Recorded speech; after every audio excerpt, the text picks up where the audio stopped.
Tenang ya di belakang ya. Saya akan coba pers ke wartawan akan terekam soalnya. Oke, baik, kita mulai. Bismillahirrahmanirrahim. Assalamualaikum warahmatullahi wabarakatuh. Selamat datang rekan-rekan pers yang kami hormati Ketua Umum THN Nasional Bang Ari Yusuf Amir, Dewan Pakar ada Prof. Nikmah, Prof. Zakir, Wakil Ketua THN Bang Sugito, Ketua THN Jogja, Ketua Panitia dan Penasihat Jogja. Ya. Selamat datang. Kita akan mulai langsung jumpa pers. Jadi kita mulai dengan paparan dari Bang Ari Yusuf Amir. Nanti juga dengan Dewan Pakar monggo bergantian. Ada beberapa hal yang ingin disampaikan. Pertama soal beberapa isu krusial terkait penyelenggaraan Pilpres. Kemarin mungkin sedikit kasih clue. Ada beberapa laporan yang sudah kita sampaikan ke Bawaslu terkait penyelenggaraan pemilu soal kecurangan dan lain sebagainya. Tapi responnya agak kurang bagus dari Bawaslu. Nanti bisa silakan dieksplor. Gitu ya. Kita juga sudah memproses kemarin ke DKPP dan juga kemarin juga kita minta klarifikasi ke Bawaslu, ke KPU karena ada ketidaksinkronan statement dari Bawaslu dan KPU terkait surat-surat di Taipei yang kemarin dianggap rusak oleh KPU tapi dianggap tidak rusak oleh Bawaslu. Nah, itu mungkin bisa dieksplor ya. Monggo Bang Ari, kita mulai, nanti kita buka sesi langsung 3 penanya nanti dijawab. Kalau masih ada lagi kita buka lagi. Monggo Bang Ari. Terima kasih kawan-kawan media atas kehadirannya. Assalamualaikum warahmatullahi wabarakatuh. Selamat siang, salam sejahtera bagi kita semuanya. Kawan-kawan, hari ini kita laksanakan deklarasi tim hukum nasional DIY. Alhamdulillah tim hukum ini sudah lama terbentuk di DIY, cuman acara seremoninya baru pada hari ini. Ini nanti insya Allah acaranya akan berlangsung dan insya Allah sukses caranya, karena memang kawan-kawan di DIY ini sudah lama bekerja. Kami tim hukum hampir sudah terbentuk di 34 provinsi dan di semua kabupaten kota, alhamdulillah sudah ada. Adapun latar belakang terbentuknya tim hukum ini untuk mengantisipasi kecurangan. Jadi jauh-jauh hari 2 tahun yang lalu kita sudah mengetahui bahwa potensi kecurangan ini akan luar biasa dan telah terbukti untuk saat ini. Kalau kawan-kawan dari 03 baru terasa, kalau kami sudah lama merasakannya. Merasakan pahit getirnya, sulitnya dicurangin itu sudah lama. Kita sudah sejak awal. Nah, kawan-kawan, fungsinya tim hukum ini, mereka betul-betul memastikan pada waktu kemarin sebelum masa kampanye, proses pendaftaran, lalu pada saat sekarang masa kampanye, banyak sekali peristiwa-peristiwa, mungkin kawan-kawan sudah tahu. Misalnya pelarangan kampanye di beberapa tempat, penghambatan proses izinnya, lalu penggerakan aparatur negara dan aparat penegak hukum yang tantangan muncul di lapangan, itu kita rasakan sekali.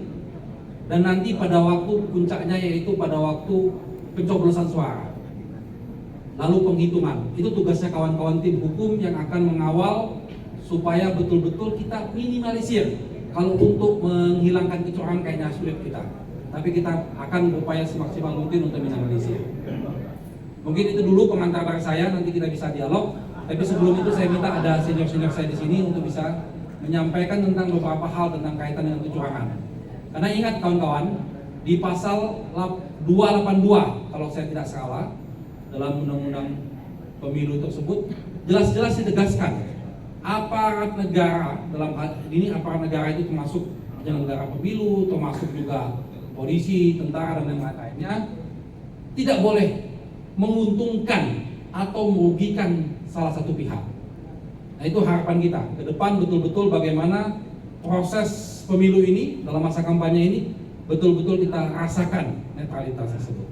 Mungkin itu dulu pengantar saya. Silakan Pak Muzakir. Baik, teman-teman sekalian, hal yang paling penting tadi kata-kata izinnya dicabut. Ini kan kita ini sedang melaksanakan perintah Undang-Undang Dasar untuk menyelenggarakan pemilu. Ini konstruksinya seharusnya kata izin itu tidak perlu ada. Ini yang jadi masalah, ini kok ada izin, seharusnya nggak boleh ada izin.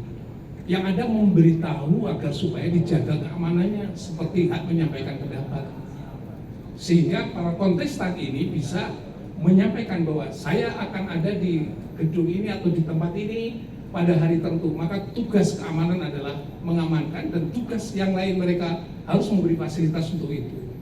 Tapi sekarang kayaknya kok dibalik, izinnya dicabut. Bagaimana izinnya dicabut? Dia melaksanakan perintah Undang-Undang Dasar 45 yang kemudian dilanjuti dengan pemilihan umum dan seterusnya dan seterusnya. Ini tiba-tiba izin dicabut. Saya kira dalam sejarah Republik Indonesia kata-kata izin cabut dalam pemilu baru kali ini Pilpres ya. Yang sebelumnya tidak, semuanya difasilitasi. Karena apa? KPU sudah ready jadwal tanggal sekian di misalnya Kabupaten X itu di sini tempatnya, ini peserta kedua, ini peserta ketiga, sudah clear gitu. Tapi kalau sekarang itu dicabut, ini bukan kata-kata dicabut izinnya. Kalau izin sudah diberikan, dicabut pun harus ada alasan apa. Tapi secara prinsip, kata izin itu sesungguhnya mengandung cacat hukum ya, karena itu pelaksanaan hak konstitusional. Yang kedua saya ingin sampaikan yang berikutnya untuk menegaskan kembali tadi, ini kita sudah punya namanya Bawaslu. Kalau Bawaslu itu dilaporin, sudah lapor ternyata nggak reaksi, padahal kualitas dalam proses pemilu itu letaknya pada seberapa Bawaslu bertindak proaktif dalam rangka untuk membersihkan anasir-anasir curang dalam proses pemilihan umum. Tapi kalau itu benar bahwa sampai hari ini reaksi KPU ini, Bawaslu ini ternyata kurang greget dalam satu konteks ini. Nanti khawatir saya kalau itu dibiarkan secara terus-menerus dan menggugah kesadaran Bawaslu hari ini adalah gagal, saya khawatirkan nanti pemilihan presiden nanti di masa yang akan datang, siapapun yang terpilih nanti juga akan cacat. Karena prosedurnya cacat itu ternyata dibiarkan. Proses pembiaran cacat akhirnya lahirkan cacat. Saya kira ini penting. Dan biasanya bermain curang kalau dibiarkan, maka dia akan jadi pemenang. Kalau jadi pemenang cacat, lantas bagaimana? Ini saya khawatirkan kalau kita ingin menjaga demokrasi yang benar, ya sebaiknya penyelenggara pemilu itu bertindak secara profesional, merespon sesuatu dan apapun yang dilaporkan segera untuk direspon secara proporsional juga. Dan ujung terakhirnya adalah diputuslah yang adil. Diputuslah yang adil. Jangan takut kalau misalnya nanti akan dilaporkan dan sebagainya. Saya kira sudah ada komitmen, jangan takut. Karena kita adalah melaksanakan namanya adalah perintah Undang-Undang Dasar 45 gitu ya. Dan yang terakhir saya ingin sampaikan bahwa kalau ini proses-proses yang sekarang terjadi khususnya yang terkait dengan politik uang, dan yang kedua adalah uang itu ternyata sebagian diantaranya bisa bersumber dari anggaran, tapi dikooptasi seolah-olah itu adalah bagian daripada sumbangan dari capres tertentu. Saya kira ini hati-hati juga bahwa ini juga nggak benar. Ini sudah bagian daripada tindak pidana korupsi karena itu uang negara dipakai seolah-olah untuk atas nama kelompok tertentu. Menurut saya itu menunjukkan bahwa uang negara ditiru dulu atas nama orang dan kemudian dikasihkan sama orang atas nama orang lain. Ini sudah namanya menilep uang negara. Saya kira maka ini Bawaslu kayaknya cepat-cepat untuk melakukan telusur terhadap uang itu dari mana uang itu. Kalau itu benar uang anggaran negara digelontorkan untuk kepentingan itu, ya segera aja untuk dihentikan lebih dulu. Mereka yang melakukan itu, atau istilah bahasanya selalu saya katakan sanksinya mungkin dalam waktu seminggu tidak boleh kampanye asal dia bisa mempertanggungjawabkan uangnya dari mana. Jadi jelas gitu. Jadi ini yang melanggar dan tidak melanggar semuanya diberlakukan yang sama. Seharusnya ada hubungannya itu. Jadi kalau dia tidak bisa mempertanggungjawabkan uangnya dari mana, ya sebaiknya dihentikan dulu kampanyenya dia sampai pada dia bisa membuktikan bahwa anggaran dari mana itu clear and clean. Saya kira itu tambahan saya. Terima kasih. Baik, kebetulan tim hukum nasional itu sudah menemukan setidaknya 6 kali pencabutan izin Pak Anies untuk dan Caimin untuk berkampanye dengan alasan Pemda tidak mengizinkan. Pemda tidak punya kuasa untuk bisa melakukan itu karena dia hanya bagian dari instrumen pemerintah pusat yang dia harus bertanggung jawab pada Kementerian Dalam Negeri. Menteri itu membantu presiden. Presidennya itu harus memastikan bahwa semua daerah kooperatif menyelenggarakan perintah konstitusi. Jadi kalau kemudian daerah berani melakukan pembatalan atau pencabutan tempat-tempat yang akan dipakai untuk kampanye siapapun itu, pasangan calon siapapun dari calon presiden, itu menurut saya sudah bagian dari pengabaian atau bahkan pelanggaran terhadap konstitusi. Kenapa? Karena prosesi untuk pemilihan presiden itu perintah dari konstitusi. Setiap 5 tahun sekali kita mengadakan pemilihan presiden, sehingga kalau diganggu di daerah gitu ya, sementara pusat mendiamkan, itu sama dengan pengabaian. Pengabaian terhadap konstitusi itu siapa yang harus dimintai pertanggungjawaban? Presiden gitu. Karena ini semua di bawah tanggung jawab presiden untuk bisa menjaga bahwa akan ada keberlangsungan proses kepemimpinan yang secara konstitusional sudah disebut oleh konstitusi. Dan ini berarti perintah konstitusi gitu ya. Jadi kalau kemudian daerah nanti bertindak sewenang-wenang seperti itu, mungkin teman-teman tim hukum ini wajib melaporkan kepada Bawaslu. Kalau Bawaslu-nya mendiamkan, berarti tidak profesional, dia melanggar kepastian hukum juga, maka akan bisa dilaporkan kepada DKPP, gitu ya.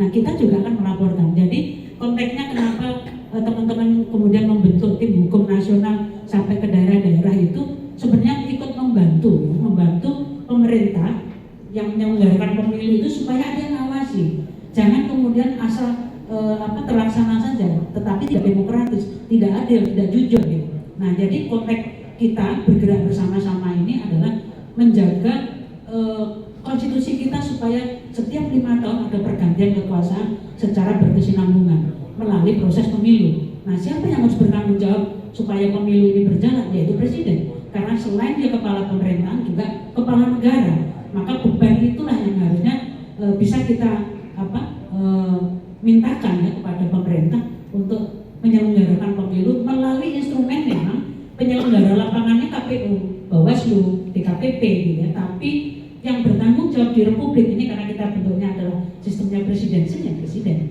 Nah, mungkin dari saya itu, kalaupun nanti misalnya di wilayah DIY ada juga hal yang sama, teman-teman harusnya kooperatif untuk segera melaporkan itu gitu ya, kepada institusi ya, institusi yang di situ berkaitan langsung dengan persoalan penyelenggaraan pemilu di daerah. Mungkin itu tambahan dari saya. Terima kasih. Assalamualaikum warahmatullahi wabarakatuh. Saya sedikit saja. Jadi dengan dibentuknya tim hukum nasional, sebenarnya seperti yang disampaikan oleh Ketua Tim Hukum Nasional Bang Adi, adalah untuk memastikan bahwa pemilu kali ini jurdil. Karena pemilu sebelum-sebelumnya juga banyak manipulasi dan banyak kecurangan. Dan sekarang naga-naganya akan lebih curang dibandingkan pemilu yang sebelumnya. Dan di sini sebagai presiden seharusnya memastikan bahwa pemilu itu betul-betul berlangsung sesuai dengan ketentuan hukum yang berlaku. Nah, ini kan sebaliknya. Jadi karena kekhawatiran banyak kecurangan dan manipulasi dalam pemilu, maka Pak Anies berkoordinasi dengan Bang Adi untuk bisa membentuk tim hukum nasional secepatnya. Itu waktu itu bahkan belum ada pasangannya. Nah, kami harapkan untuk tim hukum nasional DIY bisa bekerja sama dengan relawan, dengan tim pemenangan daerah untuk memastikan bahwa dalam pilpres maupun pemilu yang lainnya terkait dengan DPRD, DPD, untuk menyiapkan saksi, untuk menyiapkan berbagai macam tenaga supaya bisa ikut terlibat dalam pengawasan pemilu. Itu yang pertama. Yang kedua, bahwa tim hukum nasional pusat juga sudah bekerja sama dengan tim hukum nasional provinsi terkait dengan berbagai macam kecurangan. Saya contohkan yang sederhana.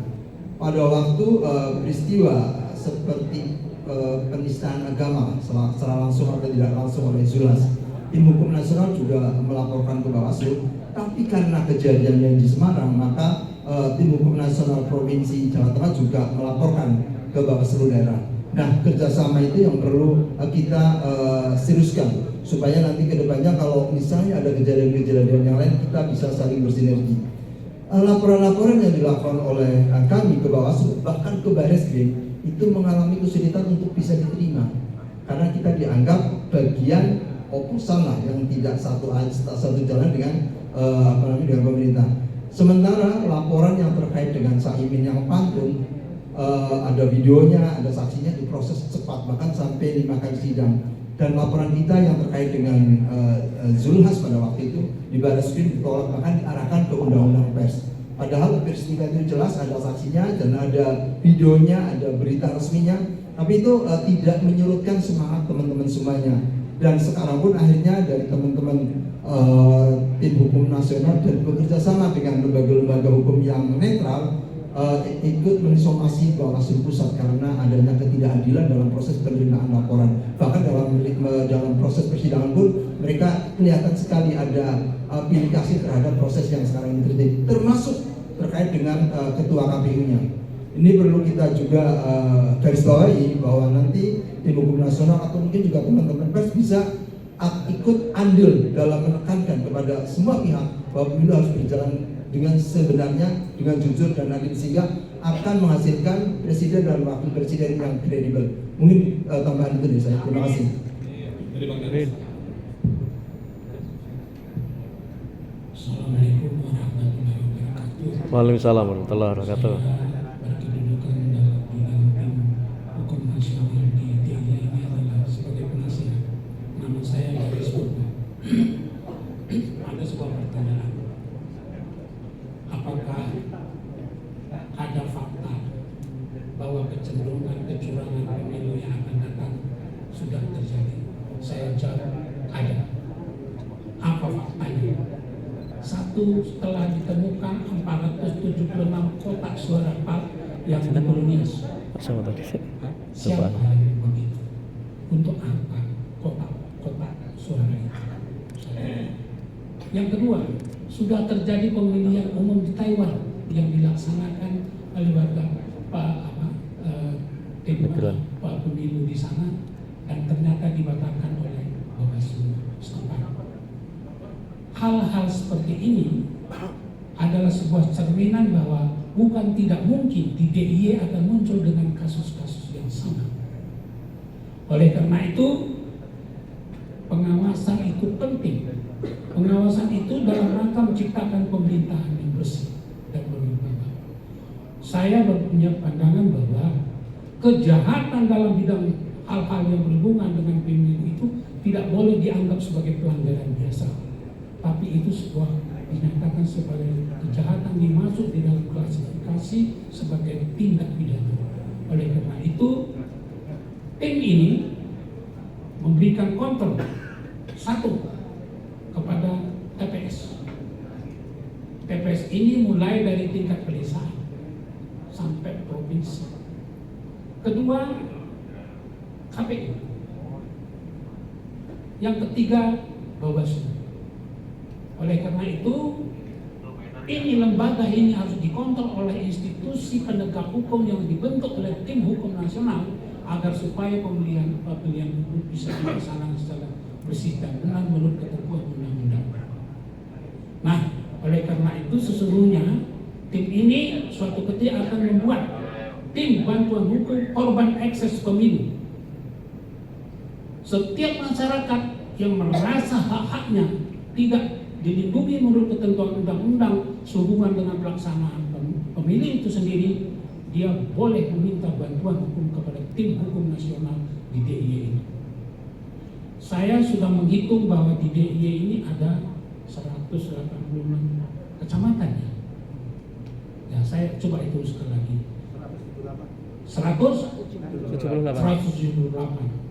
Kalau andai kata setiap kecamatan ada 3 orang tim hukum, Anda bisa hitungkan berapa kebutuhan yang dibutuhkan untuk itu. Belum lagi masuk ke pedesaan. Oleh karena itu nanti dalam rangka memenuhi kebutuhan masyarakat agar dia merasa tidak terintimidasi, setiap kecamatan akan kita buka pos sehingga masyarakat, terutama di masyarakat pedesaan itu, dia lebih dekat, lebih bisa melakukan komunikasi dengan tim ini agar supaya hak-haknya sebagai warga negara bisa terlindungi secara hukum dalam rangka melangsung pemilu yang hanya diperuntukkan tinggal 40 hari lagi. 40 hari lagi, bukan 6 bulan lagi, tinggal 40 hari lagi. Itu kan hari. Itu kepada tim hukum nasional di Anies di Jogja ini, tantangan kita ini bukan ringan. Bukan tidak mungkin suatu ketika bukan rakyat yang diintimidasi, tapi tim ini juga akan kena intimidasi. Kita lawan tanpa peduli siapa yang akan kita hadapi. Terima kasih. Ya. Lawan. Amin. Itu slogan kita. Oke, terima kasih. Kita buka tanya jawab ya. Langsung atau dari Ketua Jogja. Oke, 3 pertanyaan ya teman-teman. Nama dan asal media. Perkenalkan, nama saya Tunggul dari CNN Indonesia. Nama saya Ulangi, Assalamualaikum warahmatullahi wabarakatuh. Perkenalkan, nama saya Tunggul dari CNN Indonesia.com. Izin bertanya soal pertama tadi, mungkin bisa dielaborasi sedikit lagi atau mungkin banyak juga apa yang tadi soal 6 kali pencabutan izin kampanye itu seperti apa dan rentang waktunya dari kapan dan baru kapan kalau masalah yang tadi. Lalu dari tim hukum sendiri tindakannya seperti apa? Dan kedua mungkin bisa minta tanggapan dari tim hukum soal hasil investigasi Bawaslu yang menyatakan Bawaslu Jawa Tengah yang menyatakan bahwa ucapan amin dan gerakan sholat Zulhas itu akhirnya dinyatakan tidak melanggar aturan pemilu. Demikian. Ya, baik, saya jawab. Jadi ini sudah kami sampaikan secara nasional kemarin pelanggaran itu. Tapi yang betul-betul kita rasakan terakhir pada waktu itu di NTB.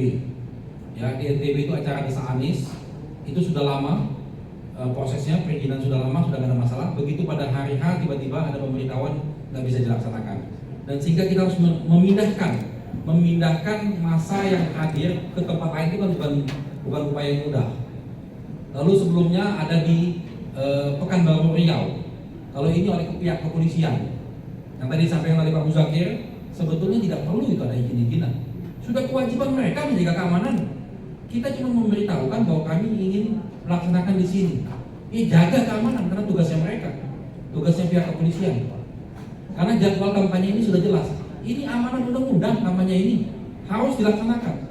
Jadi nggak ada istilah bahwa di sini nggak aman, nggak kondusif, nggak ada istilah. Semua negara Republik Indonesia ini semuanya aman dan itu kewajiban polisi untuk menjaga keamanan itu. Jadi itu alasan yang mengada-ada. Nah, terakhir kawan-kawan juga sudah tahu kemarin di Padang kejadian juga hal yang sama. Kita sudah mengajukan izin yang lama di pelataran istananya itu, hanya dipindahkan juga yang baru. Jadi kalau tadi Prof. Nima mengatakan 6, ini sudah bertambah lagi menjadi 1 lagi dari 7 dan kemungkinan akan bertambah lagi. Tapi kawan-kawan, kami tidak takut.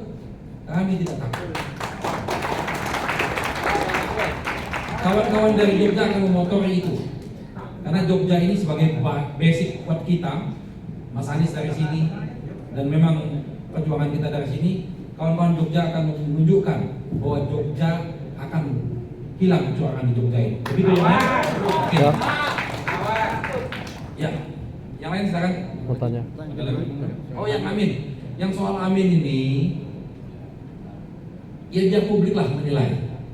Kami sudah membuat laporan ke Bawaslu. Dan Bawaslu itu nggak selesai loh.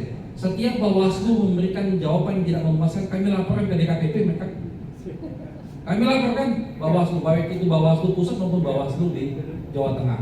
Kalau mereka tidak memuaskan, masyarakat bisa menilai itu penistaan atau bukan penistaan. Itu dilakukan gimana? Acara resmi kementerian itu, bukan acara lagi kampanye itu. Jelas-jelas katakan bahwa itu mendukung Pak Prabowo semua. Acara kementerian, dia selaku menteri tidak lagi cuti. Itu logikanya gimana coba? Tapi kami laporkan. Ini sebagai bahan kami, setiap laporan kami yang tidak di-follow-up pada Bawaslu, disinilah kumpulan bahan-bahan kami untuk nanti menunjukkan ini TSM. Kecurangan ini TSM, terstruktur sistematis masif itu ya di sini ini. Bawaslu tidak bertindak. Gitu. Silakan baik. Teman-teman ada lagi? 2 pertanyaan lagi mungkin. Sama tadi yang langkah konkret yang dari 6 itu tim hukum seperti apa? Kami laporkan ke Bawaslu tidak bertindak itu kami laporkan ke DKPP. Udah di KPP ya. Oke. Berikutnya Mas Wiwit dari Tempo. Saya dari Tempo mungkin lebih terkait yang tadi tentang perizinan yang Pemkab sebenarnya tidak punya wewenang tadi. Sebenarnya temuan untuk keterlibatan aparat di situ apakah sudah terdeteksi dan sejauh mana tidak? Mas, bukan terdeteksi, sudah dirasakan. Bukan lagi terdeteksi, kami rasakan. Bagaimana ini acara sudah disiapkan, sudah pasang-pasang banner segala macam mesti dipindah. Sudah dirasakan. Kita ini udah kayak umur zaman Orde Baru dulu gaya-gayanya ini. Ini gawat gaya-gaya kita ini. Udah gawat, udah mundur sekali kita. Jadi ini kami sudah merasakan. Tapi sekali lagi kami katakan, kami tidak takut dan kami siap hadapi. Ini kita lawan. Lawan. Kita lawan. Iya, jelas-jelas mereka mengatakan tidak boleh macam-macam, ada aparatnya dalam. Di lapangan itu jelas-jelas, Mas. Aparat itu baik aparat Pemda setempat maupun aparat keamanan. Oke, saya rasa cukup ya teman-teman.